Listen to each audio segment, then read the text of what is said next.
वह खून कहो किस मतलब का जिसमें उबाल का नाम नहीं, वह खून कहो किस मतलब का आ सके देश के काम नहीं।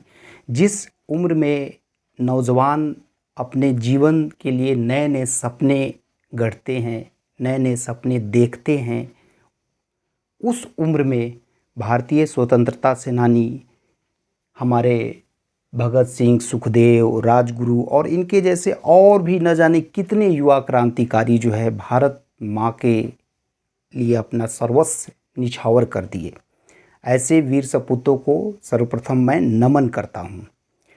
आज का पहला क्वेश्चन है, भगत सिंह, सुखदेव एवं राजगुरु को फांसी की सज़ा कब हुई थी?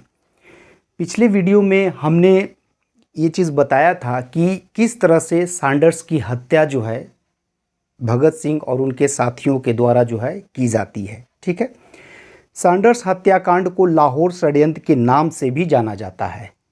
भगत सिंह, सुखदेव और राजगुरु को उसी सैंडर्स हत्याकांड में लाहौर षड्यंत्र केस में दोषी पाते हुए जो है 23 मार्च 1931 को जो है फांसी की सज़ा दी गई थी। हालांकि ये फांसी की सज़ा शुरू में जो है 24 मार्च 1931 को जो है तय की गई थी, लेकिन पब्लिक के विरोध को देखते हुए अंग्रेज़ों ने एक दिन पहले ही भगत सिंह, सुखदेव और राजगुरु को फांसी की सज़ा दे दी।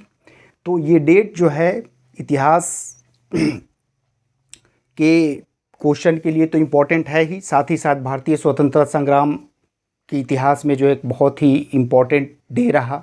ठीक है ना, त्याग और बलिदान का प्रतीक। ठीक है, नेक्स्ट क्वेश्चन है गोलमेज सम्मेलन। जैसा कि हम जानते हैं कि भारतीय इतिहास में जो है आपको जो है स्वतंत्रता संग्राम से जुड़े 3 गोलमेज सम्मेलन का जो है उल्लेख किया जाता है और ये अलग अलग एग्जाम में पूछे जाते हैं। प्रथम गोलमेज सम्मेलन, द्वितीय और तृतीय। पहले तो ये जान लेते हैं कि गोलमेज सम्मेलन का उद्देश्य क्या था। गोलमेज सम्मेलन जब हुआ उस समय भारतीय स्वतंत्रता सेनानियों, भारतीय राष्ट्रीय कांग्रेस के द्वारा जो है अलग अलग जगहों पर हमने देखा कि सविनय अवज्ञा आंदोलन कुछ ही दिन पहले है ना शुरू किया गया था महात्मा गांधी के द्वारा, जो कि इरविन पैक्ट के द्वारा जो है उसको स्थगित किया गया था। तो स्वशासन की मांग जो है जोरों पर थी। इसके साथ साथ जो है अंग्रेज़ों ने जो है ये तय किया, उस समय के तत्कालीन जो प्रधानमंत्री थे, तो ब्रिटेन में जो है एक गोलमेज सम्मेलन का आयोजन जो है इस उद्देश्य से किया गया था कि भारतीयों के द्वारा जो स्वशासन की मांग की जा रही है उस पर विचार करना है।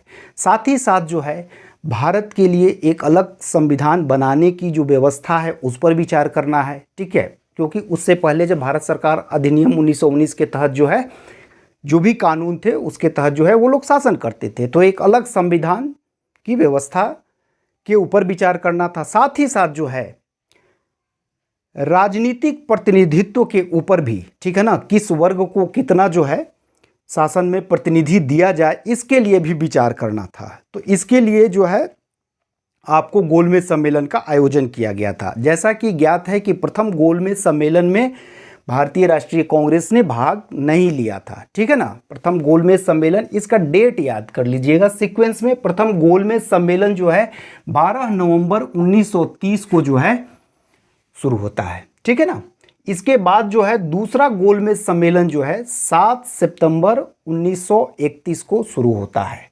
ठीक है ना, इस दूसरे गोलमेज सम्मेलन में भारतीय राष्ट्रीय कांग्रेस की तरफ से महात्मा गांधी जो है भाग लेते हैं। ठीक है ना, इस सम्मेलन में महात्मा गांधी जो है भाग लेते हैं दूसरे गोलमेज सम्मेलन में। तीसरा गोलमेज सम्मेलन जो है 17 नवंबर 1932 को होता है। ठीक है, इस सम्मेलन में जो है भारतीय राष्ट्रीय कांग्रेस ने भाग नहीं लिया। गोलमेज सम्मेलन में अंग्रेजों ने ये चीज़ तय किया था कि उस समय जो है भारत के जो भी प्रमुख राजनीतिक दल है, भारतीय राष्ट्रीय कांग्रेस, मुस्लिम लीग और एक दलित चेहरा के रूप में जो है प्रतिनिधित्व करने वाले डॉक्टर भीमराव अंबेडकर को भी जो है बुलाया गया था। ठीक है, तो डॉक्टर भीमराव अंबेडकर जो है तीनों गोलमेज सम्मेलन में भाग लिए थे। बहुत बार ऐसे भी क्वेश्चन पूछ सकता है कि तीनों गोलमेज सम्मेलन में इनमें से किसने भाग लिया था। तो भीमराव अंबेडकर ने तीनों गोलमेज सम्मेलन में भाग लिया था। कांग्रेस के लिए क्या बताया गया कि प्रथम गोलमेज सम्मेलन में भाग नहीं लिया। ठीक है ना, दूसरा में लिया था, किस रिप्रेजेंटेटिव के रूप में जो है महात्मा गांधी गए थे, लेकिन वो भी जो है असफल ही रहा था। तीसरा गोलमेज सम्मेलन जो 1932 में हुआ, इसमें कांग्रेस ने भाग नहीं लिया। ठीक है, इसके बाद एक कम्युनल अवार्ड पूछा जाता है। कम्युनल अवार्ड जो है किसने घोषित किया था? तो उस समय के जो तत्कालीन ब्रिटेन के प्रधानमंत्री थे मैकडोनाल्ड, उन्होंने जो है 16 अगस्त 1932 को जो है कम्युनल अवार्ड की घोषणा की थी। कम्युनल अवार्ड क्या था? कम्युनल अवार्ड जो है दलित वर्गों को एक अलग प्रतिनिधित्व देने के लिए जो है उन्होंने ये आश्वासन दिया था भीमराव अंबेडकर को जो है कि दलित वर्गों को जो है अलग से प्रतिनिधित्व दिया जाएगा, उनके लिए एक तरह से अलग से रिजर्वेशन की व्यवस्था की जाएगी। ठीक है ना। इस बात से जो है महात्मा गांधी काफ़ी दुखी थे। ठीक है ना, और इसलिए जो है डॉक्टर भीमराव अंबेडकर और महात्मा गांधी के बीच में ही जो है पूना पैक्ट होता है। ठीक है, दोनों के बीच जो है काफ़ी असहमति हुई थी इस बात पर। महात्मा गांधी का ये कहना था कि दलित भी जो है हिंदू हैं, तो उनको अलग से रिजर्वेशन की क्या ज़रूरत है। ठीक है ना, हम इसमें से ही जो है उनको अपना प्रतिनिधि बनाएंगे।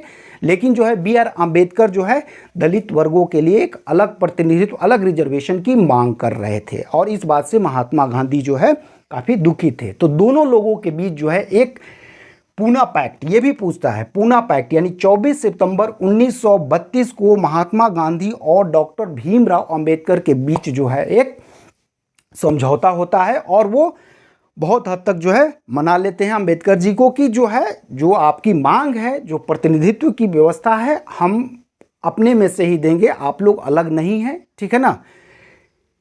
नेक्स्ट क्वेश्चन है, सुभाष चंद्र बोस जो है कांग्रेस के अध्यक्ष कितनी बार चुने गए, कब कब चुने गए? ये क्वेश्चन बहुत ही इंपॉर्टेंट है, क्योंकि ये एक ऐसा समय आ गया था कि जब गांधीवादी युग के साथ साथ जो है सुभाष चंद्र बोस का भी कद जो है भारतीय राष्ट्रीय कांग्रेस और भारतीय स्वतंत्रता संग्राम में काफ़ी जो है बढ़ रहा था, और उनका एक अलग ही योगदान है जिसको भुलाया नहीं जा सकता है। ठीक है, तो सुभाष चंद्र बोस जो है कांग्रेस के 2 बार अध्यक्ष चुने गए हैं, और कब कब?